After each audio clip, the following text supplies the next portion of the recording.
Hello, my name is Addy Prairie, and this is my CS254B final project on the PCP theorem. So first I have to introduce what are PCPs. So it stands for probabilistically checkable proofs. And sort of like with interactive proofs, it's helpful for us to think about it as a game we play. We're the verifier, and we play with a prover. There's some statement that's sort of up in the sky. For example, here we're asking whether this Boolean formula is satisfiable. And the goal of the prover is to always convince us that the statement is true, even if it's false. And it's our job to basically not be tricked. So how it works is that the prover is going to produce some proof, which is usually going to be written pi. And then the verifier, us, we have access to some randomness. So we can flip some coins to decide which bits of the proof we want to read. And then we ask them, we query them from the prover. So we say, hey, would you send me the first bit, the 12th bit, the 200th bit, right, and so on. And then the prover is going to send those bits to us, and we're going to think really hard, and then we have to decide whether to accept or reject. And the idea here is that, like, whereas with NP or interactive proofs, we're reading back the entire proof, here we're going to be reading back, some smaller fraction of the proof. So we're not going to be reading back every bit of it. And later on, we'll see exactly how many bits of the proof we're reading and how that relates to different complexity classes that we already know. But like with interactive proofs, we want some performance guarantees, right? Like, there's no point in working in the system if we are only right half the time, and so that really doesn't give us any information. So we want two properties which are sort of like similar to the ones we had with interactive proofs. If the statement up in the sky is true, then we want there to be a proof strategy, like a proof that the prover can give us, let us have access to, so that regardless of what random bits we pick to read, the probability of us accepting with that proof is 1. So basically, if the prover is always trying to convince us that it's true, then if the statement is actually true, then we want them to have a proof that they can give us that we will always be convinced makes the statement true. And then the second property is that if the statement is not true, then we want a probability at most 1/2 of being tricked by the prover. And then, just like with other things, this 1/2 is kind of arbitrary. It could be 1/4 or 9/10 or whatever, because you can always just, if you have some probability strictly less than 1, then you can just sort of like boost it down to however small you'd like it to be. But for the standard definition, the number is usually 1/2. Okay, so looking back at sort of this like interaction we have going with the prover, there are two main parameters that describe like how much resources we get to use. So first of all, the verifier has only a polynomial amount of time, sort of like with interactive proofs. And then the prover can just, here we're kind of assuming that they're kind of like, they have as much computation as they need, as much time as they need, whatever. We don't really care too much about what the prover does, but we do care how many bits of the prover's proof we read. So the first sort of parameter that goes into probabilistically checkable proofs is how many bits are you going to query from the proof, and how does that scale with the size of the statement we're trying to prove. So then here we'd be writing that as like a function of n, where n is the size of this Boolean formula, and we're asking like how does number of queries scale as n scales. The second parameter is the size of the proof pi, but typically, right, you can see that if we only used rn random bits, then since we're using those random bits to pick which index of the proof we want to read from, we can only really choose from 2 to the rn indices. So the proof that the prover produces can really only be size 2 to the rn. So typically with probabilistically checkable proofs, rather than store the size of the proof as the parameter, they'll write it as the number of random bits you use, because the size of the proof is about 2 to the rn. So the second parameter we have in sort of like describing how many resources PCP protocol uses is the number of random bits, rn. And so we want to know how that scales with the size of the input as well.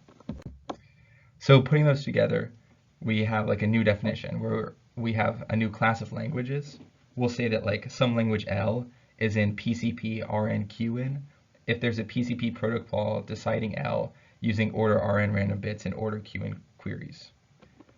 So with this with this definition, like a natural question to ask is, how do these classes relate to other classes we've already seen, like NP, co-NP, next, whatever. So the first major result relating probabilistically checkable proofs to other complexity classes was that NP was a subset of PCP Fn, where this function f is log n times log n. So, I mean, that's, like, in and of itself is very interesting, right? Because now we're saying that any NP, like, problem, we can come up with a proof system for it where I only have to read a, log n times log n number of bits. I only have to read, like, I read a sublinear number of bits from the proof before deciding whether to accept or reject, and that's enough. So that's like a very nice property of this proof system. But, right, if you look at the number of random bits is log n times log n. So if we look at the size of the proof, it would be roughly n to the order log n, which is super polynomial. So we're sort of expecting the prover to, write a larger proof, whereas in NP they would only have to write a polynomial sized proof. So that's not great. But within a year, right, there's a second paper, this one proving that NP was a subset of PCP log n square root log n. So this is great. I mean, you're reading a sub-logarithmic number of bits of the proof, which is like, it's a very small number. It's like, it's hard to even imagine what is below, a logarithmic number. I mean, that's basically as good as it gets, and then we're going sub-logarithmic, so that's really nice. And the proof is polynomial sized. But, after this result was published, the question was just like, well, if we're only reading a sub-logarithmic number of bits of the proof, why can't we just read a constant number? Like, isn't that essentially constant? It grows so slowly. So within the same year, sort of the big paper about PCPs, the original big paper about PCPs, where they proved what is called the PCP theorem, was that NP is equal to PCP log n 1. So this is basically, we're only making a constant number of queries to the proof, and the proof is polynomial sized. So these are all like great, and they're super interesting results, but there is one issue, which is that they all have very difficult proofs, right? So I wouldn't be able to go through and like describe the proof here or even in the report. But if you do want to get an idea of what a proof might look like, how you can get away with proving something like an NP complete problem with only a constant number of queries, in my report I have this proof that also featured that paper that is sort of like a warm-up that shows that NP is a subset of PCP poly n1.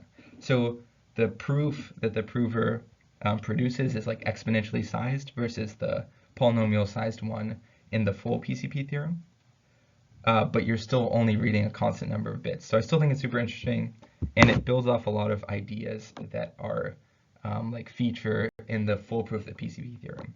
So there's like a whole new NP complete problem, which you're asking whether a system of quadratic equations, sort of like this one I have here, is satisfiable.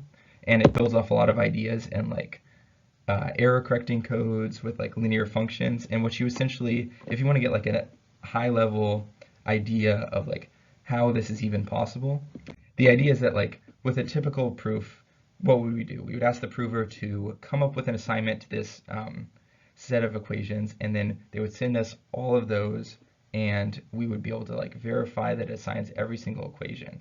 But here we don't have, if we're reading only a constant number of bits, we don't have the number of queries to be able to read the entire assignment back. But if you think about it, if we could trust the prover, then we wouldn't need to read the entire assignment back, right? We could just ask them to compute the value of these different functions, like these different equations, under their assignment. So obviously we can't actually trust our prover, but using these ideas from like error correcting codes and these ideas of linear functions, we can sort of get a guarantee that if our prover is lying to us, then this computation, like us reading back the computation, will fail with high probability. And so it's sort of like it's interesting to see how you can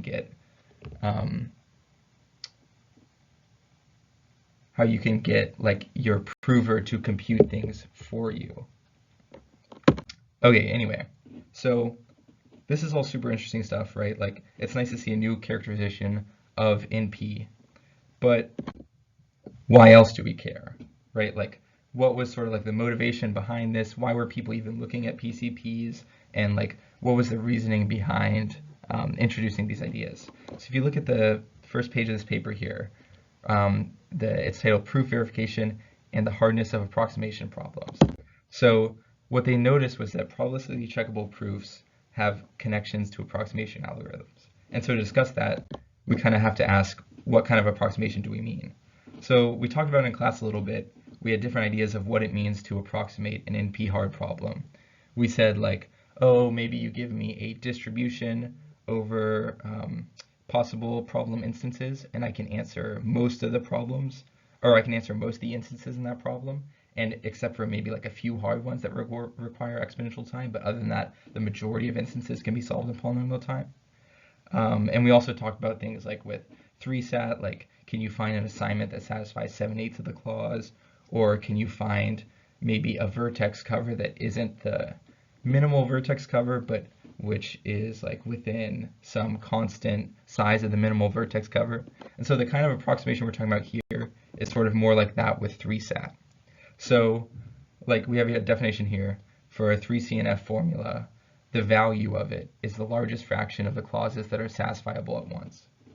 So for example, like we talked about how when you have an exact 3CNF formula, its value is always going to be at least 7/8 because a random assignment is expected to satisfy 7/8 of the clause, so at least one assignment should satisfy 7/8 of the clause.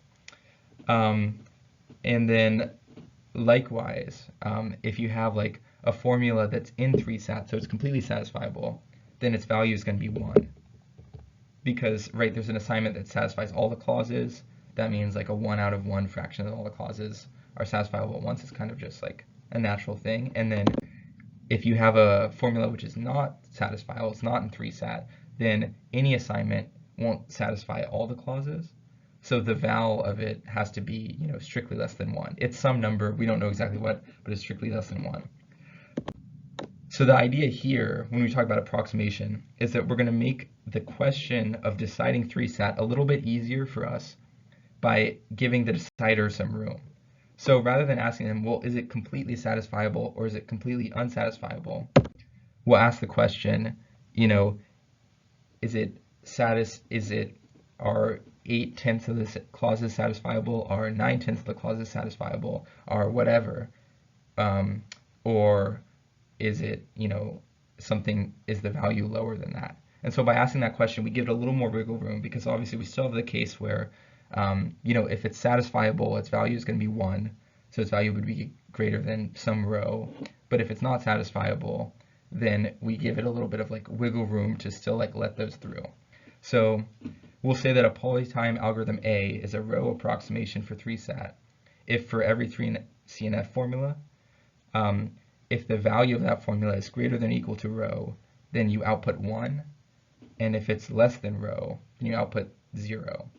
And so, like I said earlier, we're just giving a little bit more wiggle room to make it a little bit easier on the decider. And so then the question we can ask is, how hard is it to rho approximate 3SAT? So maybe, you know, we know it's NP complete to compute it correctly, but is it NP complete to solve this for some rho? Is there some like constant factor where that threshold, just like anything higher than that, you may as well have solved 3SAT, right? It's just as hard to find an assignment which satisfies 9/10 of the clauses than to find one which satisfies all the clauses.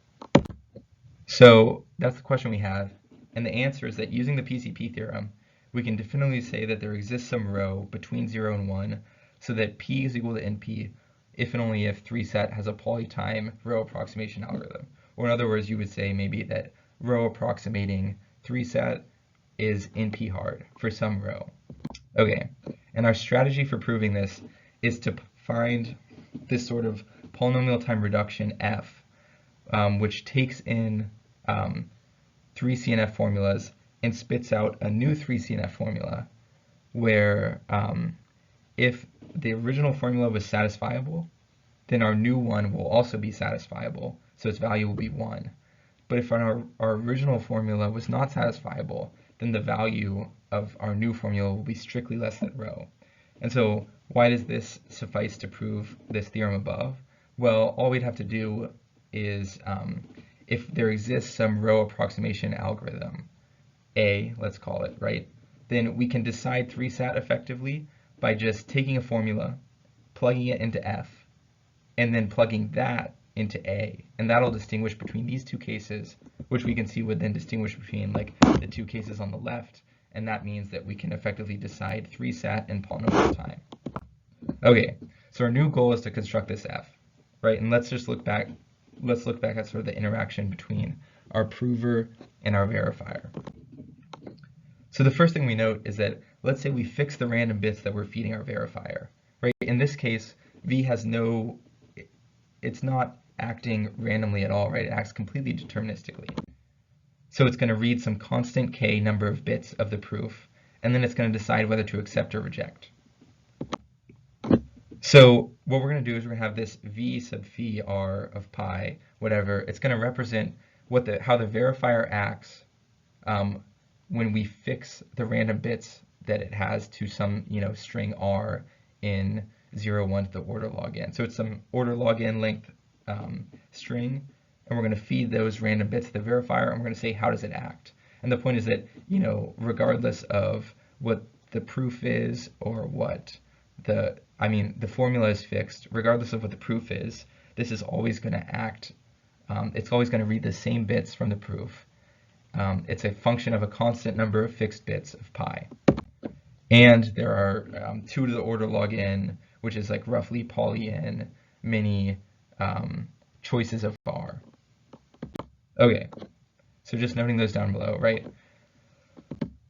Let's just look at this sort of visually, right? Let's say we were going to enumerate all of our possible choices of strings of random bits r. So maybe this is the first one, which would be, maybe we're going in lexicographic order, so it's 0, 0, 0. The next one would be 0, 0, 0, 0, 1, and then so on, right? So this, we can think of it as sort of a constraint on the proof, right? It's going to look at 3 bits of the proof, and then it's going to decide whether to accept or reject. And same for the second one. It's going to look at 3, possibly different bits of the proof, and then it's going to decide whether to accept or reject.